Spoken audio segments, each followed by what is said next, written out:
Hi అండి, అందరికీ నమస్కారం. వెల్కమ్ టు మై ఛానల్ అందమే ఆనందం. ఈరోజు నేను మీ అందరికీ కూడా ఎంతో బాగా నచ్చే ఆంధ్ర స్టైల్ మామిడికాయ పప్పును తయారు చేస్తున్నానండి. ఇది చాలా టేస్టీగా ఉంటుంది. మీరు రెగ్యులర్గా తయారు చేసుకునే పప్పు కంటే మామిడికాయ పప్పు చాలా రుచిగా ఉంటుందండి. మామిడికాయల సీజన్లో పుల్ల మామిడికాయతో ఈ విధంగా మీరు పప్పు తయారు చేసుకుని తింటే కనుక చాలా రుచిగా ఉంటుంది. ఇది రైస్లోకి అలాగే చపాతీలోకి కూడా చాలా టేస్టీగా ఉంటుందండి. మరి ఎంతో టేస్టీగా ఉండే మామిడికాయ పప్పుని ఎలా తయారు చేసుకోవాలో ఇప్పుడు మనం చూద్దామండి. వీడియో ఎక్కడ కూడా స్కిప్ చేయకుండా ఫస్ట్ నుంచి లాస్ట్ వరకు చూడండి. వీడియో చూసే ముందు వీడియోకి లైక్ చేయడం మాత్రం మర్చిపోవద్దండి.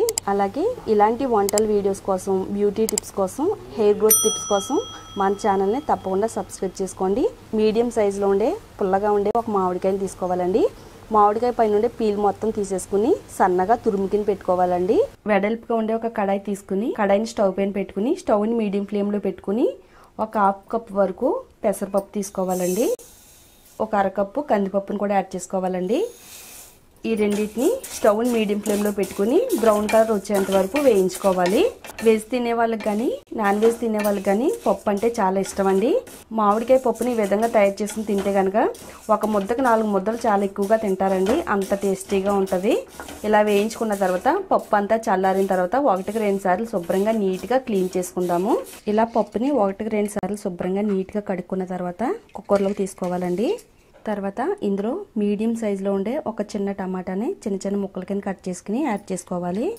మీడియం సైజులో ఉండే చిన్న ఉల్లిపాయను కూడా చిన్న చిన్న ముక్కల కింద కట్ చేసుకుని వేసుకోవాలండి. 3 పచ్చిమిరపకాయలు తీసుకుని కట్ చేసుకుని ఇందులో యాడ్ చేసుకోవాలి. మీడియం సైజులో ఉండే మామిడికాయని తీసుకుని ఇలా సన్నగా తురుము కింద తీసుకోవాలండి. ఇప్పుడు ఈ తురుముని కూడా ఇందులో యాడ్ చేసుకుందాము. నెక్స్ట్ ఇందులో ఒక 1/2 టేబుల్ స్పూను పసుపు యాడ్ చేసుకోవాలి. నెక్స్ట్ ఇందులో 1 టేబుల్ స్పూన్ సాంబార్ పొడి కూడా యాడ్ చేసుకోవాలండి. 2 గ్లాసులు వాటర్ని యాడ్ చేసుకోవాలి. 2 గ్లాసులు వాటర్ని యాడ్ చేసుకోవాలండి. ఇదంతా కూడా బాగా కలిసేటట్టుగా స్పూన్తో కలుపుకుందామండి. కుక్కర్ పైన మూత పెట్టేసుకుని 4 విజిల్స్ వచ్చేంత వరకు ఉడికించుకోవాలండి. 5 నుంచి 6 విజిల్స్ వచ్చేంత వరకు పప్పుని బాగా ఉడికించుకోవాలి. చూడండి, మనకి చాలా బాగా అయితే ఉడికిపోయింది.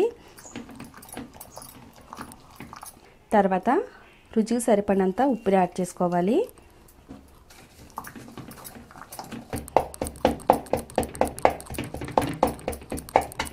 ఇప్పుడు ఈ విధంగా తయారు చేసుకున్న పప్పుని పక్కన పెట్టుకుని తాలింపు రెడీ చేసుకుందామండి.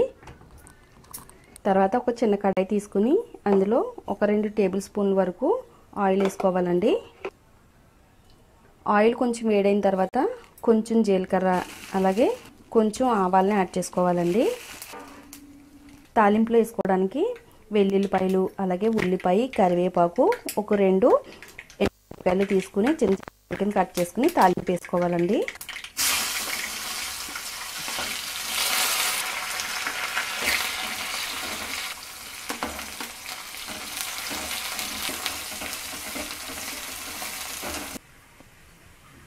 ఇలా రెడీ చేసి పెట్టుకున్న తాలింపుని పప్పులో వేసుకుని బాగా కలుపుకోవాలండి.